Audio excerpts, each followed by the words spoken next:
Hey everyone, just doing another PGM video for everybody. This one's going to be a little bit of a quick one, but I wanted to cover a couple of things in it. The first thing we're going to jump straight into is for people who want to modify a PGM to run off 5 volts only. So if you're going to turn it into a mini console, if you're wanting to do that, then this is going to be good for that because it will be the easiest way to run it off 5 volts. Now, obviously, if you're just running on 5, none of the 12 volt stuff will work.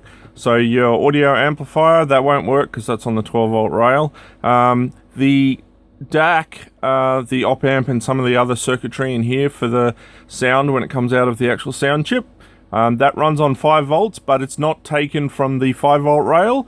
There's actually a voltage regulator that steps 12 down to 5. So none of that stuff will work if you cut off 12 as well, but you can power it via the 5 volt, that's possible, which is what I was going to talk about a bit today.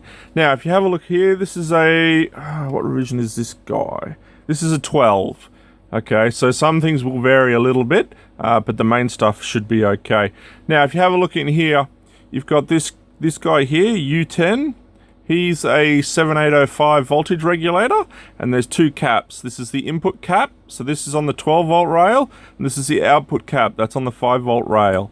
Now, if we have a look at a diagram here, which I've printed up, this is a 7805. So you've got the voltage coming in, you've got 12 volt here from VCC, from the JAMA finger. You've got C9, which is the cap, this guy here on the board is C9. You've got the actual regulator itself, which is U10, and then you've got the output from the regulator, which goes to C10, and then you've got ground. So it's pretty easy to wire up. Instead of having this section, you basically ignore the input, and you want to hook the output here onto a 5 volt source. Now, the best 5 volt source you can probably get, the 2 easiest, these are 2 crystals here, and this is the 5 volt pin on the corner there where I've marked it just in red just to make it easier to see. You can grab 5 volts off there and then run a wire across in here and to the leg just here, and that will give you 5 volts. That will enable the sound chip to work again, the DAC and the op amp. Now, if you're going to need to get sound out of somewhere now because obviously the amplifier is not going to work anymore. Now, to do that, there are 2 ways you can grab it. You can grab it off the op amp here, so you've got the first pin here, this is your right signal, so that's your positive voltage for the right side. The center pin is ground, and then again the outer pin on here is your left channel positive. So you can grab sound from there, that's all doable, or you can remove these 2 caps here and take it off the positive side of both of those caps once you've actually removed them.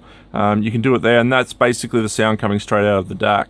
So depending on what signal level you want, I prefer to take it off these pins off here because it's easy to do, and you're getting about line level audio. That's where my stereo mod gets its sound from, and so you'll need to have a 5 volt amplifier, or you could take those pins, go straight out to some RCAs or a 3.5mm jack, and people can plug a cable in there and then go to their own amplifier. So depending on how you want to convert it into a console, that's up to you. Now, the next thing is about the battery mod. Now, obviously you can put a coin cell holder on here, but obviously it's going to keep trying to charge it, which will make it explode and leak everywhere. So to stop this from charging, it's really easy. There's just one resistor to move. This guy just in here. I'm not sure if I can grab a great shot. There he is there. So that's I think it's R28.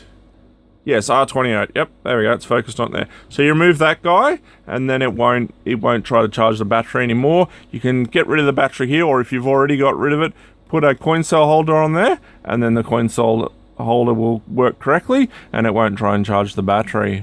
So that's 2 little mods, guys, that are important depending on what you want to do with your board. This resistor here, I think it changes its location, but I think the designator is still the same. If anybody's having problems with any of this stuff, just let me know and I can run through it or add some pictures or something. But that's the main 2 things I wanted to cover today. So that'll help out anybody who wants to use a coin cell, especially since this mod's not normally done. If you buy a board that was not a 14, which does not have the coin cell from factory, you will need to do this mod, and most people don't know about that mod, so they don't do it. So that's something, if you've got other than a 14, if you've got a Rev 14, you don't have to worry. If anything before the Rev 13s, Rev 14, you need to take that resistor off, and that's pretty easy. Just put a little blob of solder on there and just knock him off, and he'll come straight off, and that's it. So that's it, guys. Just a quick little video. Hope you enjoy, and I'll catch you soon.